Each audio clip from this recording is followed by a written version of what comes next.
In a matter of minutes, parts of Toronto became unrecognizable, hidden by a downpour that suddenly engulfed the streets. Oh my God! I saw water coming out of, I'm assuming it was a manhole, I'm not sure. And just like a mushroom cloud, if you will, and black water just spewing out. Underpasses throughout the city quickly filled, stranding drivers. I mean, we're used to it in England, but this is even more than England, so it's pretty crazy. The Don Valley Parkway, a key highway running into the downtown core, overrun with water. Toronto Fire forced to rescue more than a dozen people who became trapped in their cars. This is another extreme weather event. The fortunate and unfortunate thing is this is not the first time this has happened. With a powerful storm expected and several roads in Toronto prone to flooding, officials were asked why key roadways weren't closed earlier. We knew that the rain was going to come. Certainly the volumes of rain were beyond what was predicted. Just outside of the city in Mississauga, police resorting to using boats to search through cars and rescue those who were trapped, including residents of this nursing home. The deluge also quickly paralyzed transit across the Greater Toronto area. Commuter trains were cancelled or severely delayed, parts of the subway shut down. Union Station, Canada's busiest transit hub, looked like a waterfall. I think it speaks to a bigger problem, though, with the failing infrastructure. You can't just blame climate change. Like, we have to be agile as a city. Officials also received hundreds of calls about flooded basements. All experts say the result of a perfect storm, capping nearly a week of heavy rainfall. Those rainfall rates were 50 millimeters per hour. That's almost a month's worth of rain. Jamie, you're at the site of that highway closure. Can you give us a sense of how things are looking tonight? Well, it's weird. You're standing over the Don Valley Parkway, one of the busiest roadways in the city, and it's eerily empty. And you look out and you can see just how quickly and easily this all could have happened. The Don River, of course, runs right next to this busy roadway. It's running very quickly still and quite high. And down on the highway right now, you see a couple of emergency vehicles and a lot of debris on the road. And that's what's going to keep it closed for the next number of hours until they get that debris off the road. And off in the distance, still a number of cars that were caught up in that quickly moving water earlier today. They'll, of course, have to be removed before the busy morning rush tomorrow morning. Adrienne?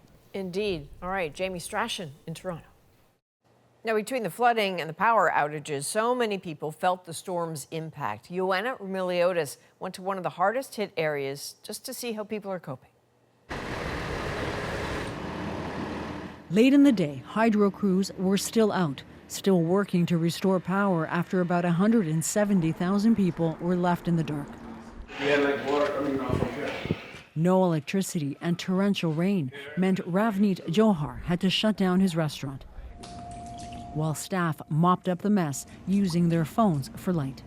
So it was about like two people just like constantly mopping the floor, taking the water out, taking the dirt out.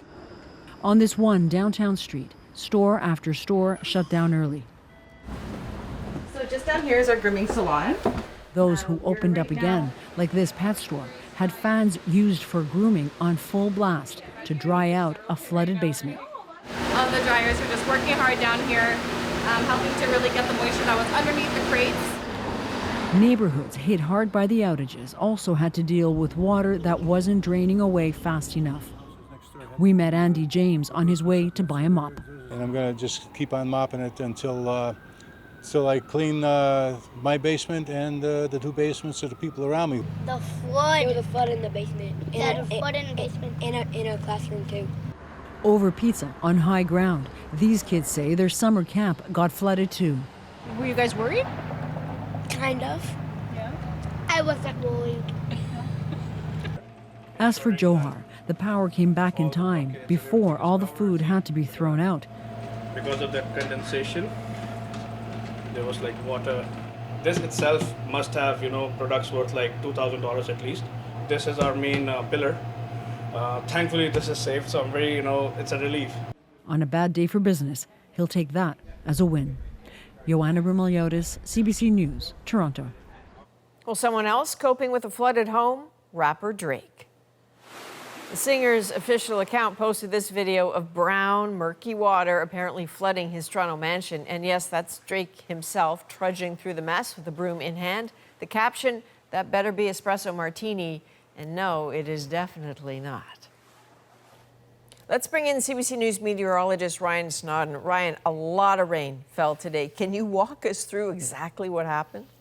More than a month's worth of rain fell in just a few hours. And we look back at the radar, Adrienne, and again, it's not just one storm, but a train of storms tracking from west to east right over the city, especially in the 10 and 11 a.m. time frame, 30 to 40 millimeters an hour falling at this time.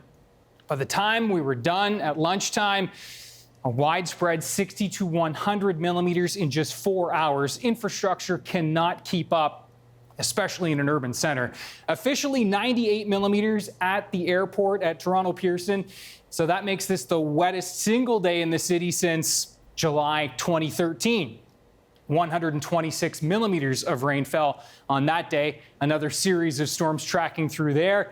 And for historical purposes, the average July, just 77 millimeters in the city. Adrienne. All right, Ryan Snoden, thank you. Toronto is just the latest city to be hit by sudden severe weather. And as Susan Ormiston explains, climate scientists are warning more is coming.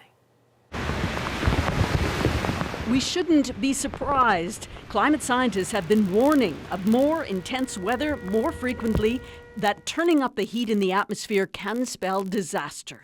If you imagine a bubble of air, it can only hold so much water, and the amount of water it can hold is dependent upon its temperature. As the temperature goes up, the amount of water that air bubble can hold goes up. And as it carries more water, it also preferentially has to rain that water out. Toronto isn't unique, it's the latest. Severe storms swept through the Chicago area Monday, canceling flights at O'Hare, damaging homes. The wind was so bad, it got scary. Iowa got lashed by sudden storms tearing off roofs. This Toronto scene is becoming a familiar landscape. The climate change is real. We're seeing the impact of it. These kind of severe storm is going to increase. So it's very important that we look at mitigating these kind of effect. That will take time, cost billions, and force hard choices. And we're removing things such as natural infrastructure, wetlands, grasslands, and forested areas. And these natural spaces, they actually act like sponges. So we're getting rid of so much of this and replacing it with cement. Last year's severe fires and natural disasters in Canada cost over $3 billion in insured damages. Around the world, the impact is much greater. Southwest China saw record rains this week in a summer of extreme weather. Muddied homes in eastern Afghanistan left in the path of deadly rainstorms. And a search for survivors in Nepal after monsoon rains triggered a landslide, sweeping 2 buses into a raging river. Our planet is trying to tell us something, but we don't seem to be listening. Even as we pass 1 full year of record warming. Susan Ormiston, CBC News, Toronto.